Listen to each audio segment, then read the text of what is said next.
Hi there, and welcome to this session here that is titled Finding Your Path.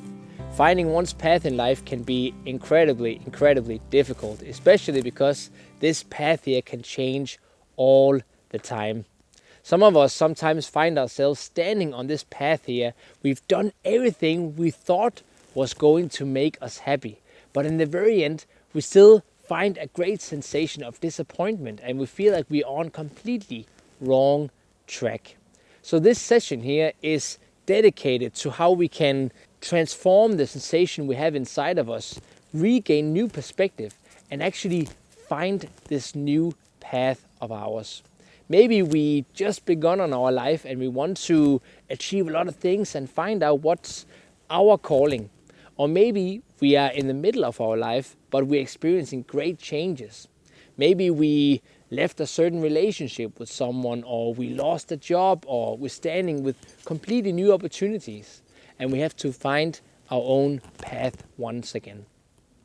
When I grew up, I did definitely not have a certain path. To be completely honest with you, I didn't know what the heck I wanted to be doing and what I wanted to spend my time on. So I began trying a lot of different things and taking a lot of different advice. And one of the first advices I got to find my path was to do something I was good at. So I began thinking, what am I actually good at? What could I potentially make a living out of and doing that I was truly good at? And I was trying all kinds of different things here, and I found a few things I was pretty good at.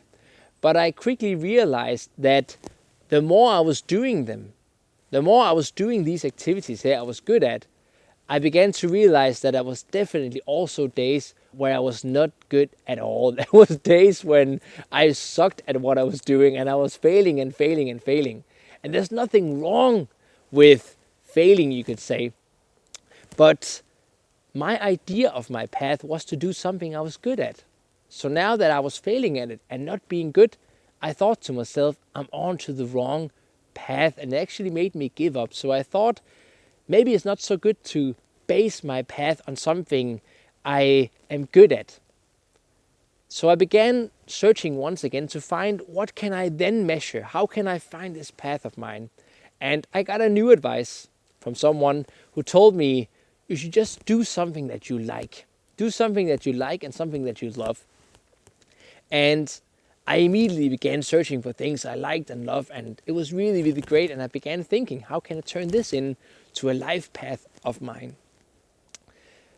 But then after doing this for a certain time, I also began to realize that there was also days where I did not like it, like it at all, where I definitely didn't love doing it.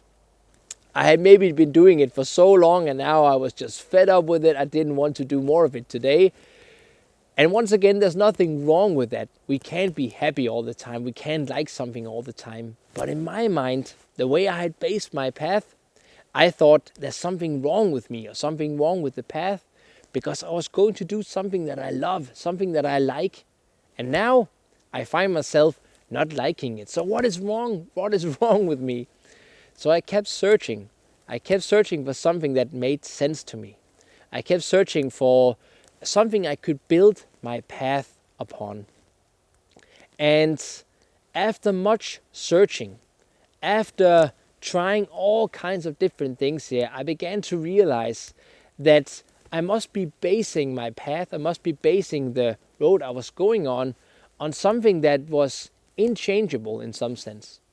I mean, what I'm good at changes all the time. If I practice something, I become better at it. If I don't practice it, I lose it and I become very bad at it. So basing something on something I'm good at, it changes all the time. What I like doing and what I love doing also changes. I mean, what I loved doing 20 years ago has changed from now on forward. So I figured, what can I base my path upon?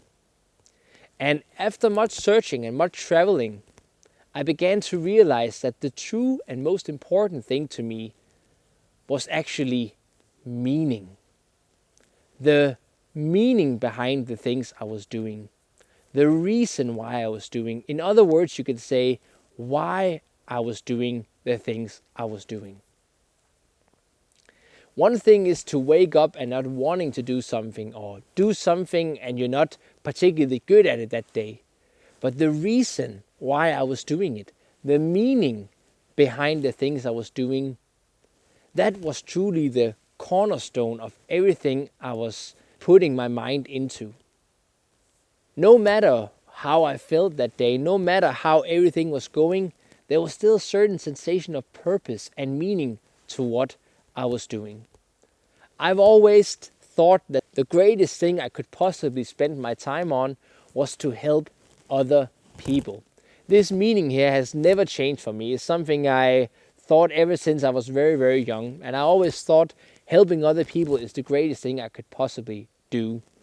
Now, with this meaning here, with this as a cornerstone, it doesn't really matter anything else to me. It doesn't really matter how I feel on that certain day, but the fact that I have this meaning here, that I want to help other people, that I find that that is my true purpose and my true calling, that makes everything else work for me. That makes everything else go into place, and I find love, I find passion in that, and I also find that the more I practice it, the better I become at helping other people. So finding meaning, purpose, and values truly shifted my perspective on my direction and on my path. If you're sitting at a certain job, for example, maybe you just lost your job because of the world situation and everything else, it is really easy to begin to feel like our path is broken. The path that we were on is now broken, is now ruined. But begin to ask yourself, not necessarily focusing in on the certain work that you were doing, but ask yourself, why were you doing that work in the first place? Now, although your situation has changed, although once again the world is upside down, the meaning you have inside of you has most likely not changed. The meaning and the purpose you feel of doing the work that you were doing, it's probably still there. And this sensation of meaning and calling that you have is going to lead you forward to the next event, the next task that you're going to do. So instead of focusing so much on what is immediately here, what you like now, and what you are good at the moment, focus on what is your calling, what is the meaning that you feel like you want to express and that you want to share with the rest of the world. This is very, very big talk, I know it is, but sometimes when life throws a curveball at us and everything is changed upside down and we sometimes feel like we're left with nothing, look deep inside of you and find out what is the meaning of what you're doing. What do you find is your purpose? And in that, I guarantee there is truly the answer to the next greatest adventure that is waiting right in front of you. Now, I know once again that finding the meaning, finding the values, and finding the purpose here can be a really, really big task. Maybe you know it already, but in case you don't, I'm going to give away 10 free consultations for people who would like to find direction, find meaning, and find a new way to go through their life. So if you're sitting out there and you have a sensation that you really want to dial in and focus and find out what is truly your meaning and what's going to lead you on to your future path, feel free to reach out to me, and the two of us will sit down in a personal consultation and talk about your life and your path. I really, really want to help you. There's no need to hesitate. Reach out and the two of us will sit down and get down to business. Other than that, make sure to take great care of yourself, enjoy everything, and enjoy your path. Bye.